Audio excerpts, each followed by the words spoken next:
It was interesting as I was talking to a couple of friends the other night, just about what they're looking for, where they are in their career, the inside scoop, especially when it comes to this idea of organizational awareness, the things that people don't tell them, right? This isn't in the textbook. This wasn't even in the MBA program.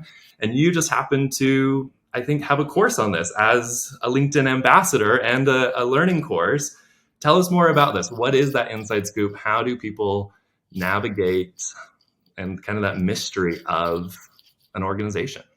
Thank you so much for asking. So I trace my career beginnings to being an RA in college, a resident advisor. And I've always wanted to kind of take my hard lessons and the things I struggled with and try to use it to make it easier for somebody else. So that has informed the books that I've written and the consulting and coaching that I do. And when LinkedIn Learning approached me to develop a course, they asked me to talk about this sort of esoteric title, Developing Organizational Awareness, which I interpreted as all the things nobody tells you about working inside a company. How do you navigate politics?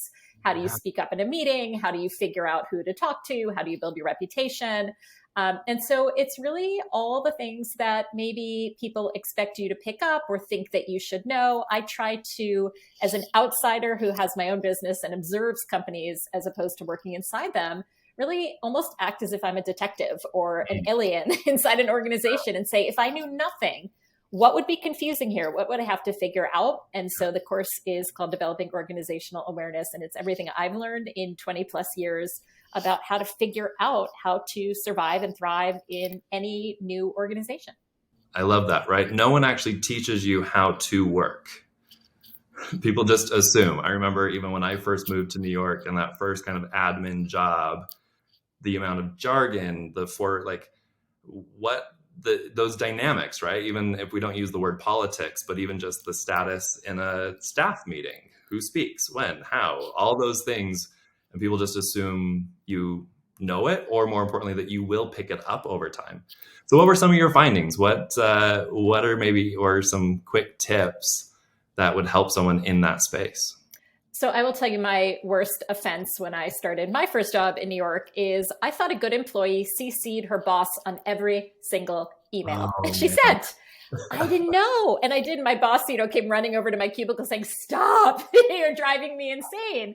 And so you just don't know. And so the first thing I say is start from the assumption that people want to do a good job. Start from the assumption that people want you to succeed, that they're not holding back information. Some people are jerks, but the vast majority of people really want you to succeed. So don't be afraid to ask questions. So ask your new manager, hey, what's the best way to communicate with you? Anything I should know about emailing you? Any times of day to avoid, right? Sort of don't be afraid to find out those things. I also think you can use your powers of observation. So if you're at a meal and you don't know which fork to use, wait until someone else picks up a fork. If you're in a meeting, see how other people approach raising their hand or asking a question and what's appropriate. So some of it is observation. Some of it is direct asking.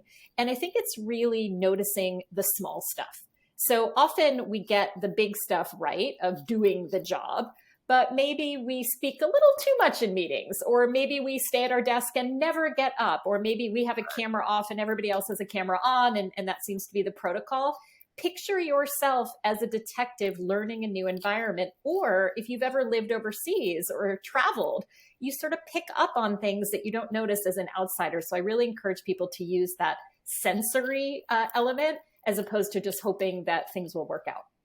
Yeah, I think especially in those first few months, right? When I work with someone who's in a new job, they're so eager. And even during the interview, they were told, we want your new ideas. We want the fresh perspective. And what they don't realize is sometimes they go in too hard, too fast. Yeah. And the amount of value, every culture is a little bit different too, right? So what was appropriate one place might not be appropriate here, or we were more lenient in our styles. So love that.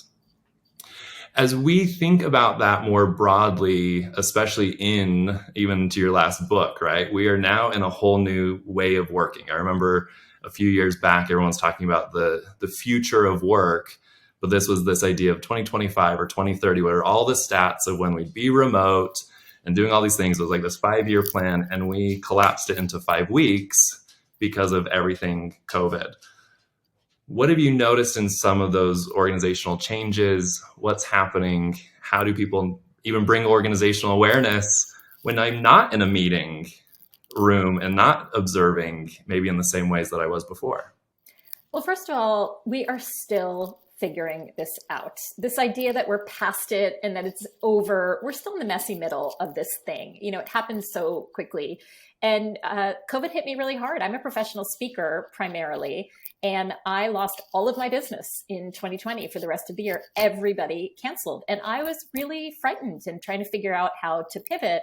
And I was sitting in my apartment in New York City looking out at cars on the street. And I just had this flash of insight. It's the only time a book title has ever come to me easily.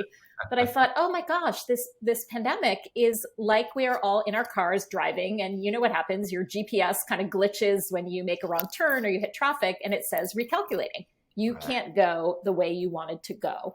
And so I ended up researching and writing an entire book on this idea of recalculations, whether really, really small, like getting used to a new boss, or huge, like starting your own business or getting a new job. And what I found is the people I admired most, who I think are the most successful in this sort of new environment that we find ourselves in where things are not very clear, is you're constantly recalculating. You're constantly pivoting.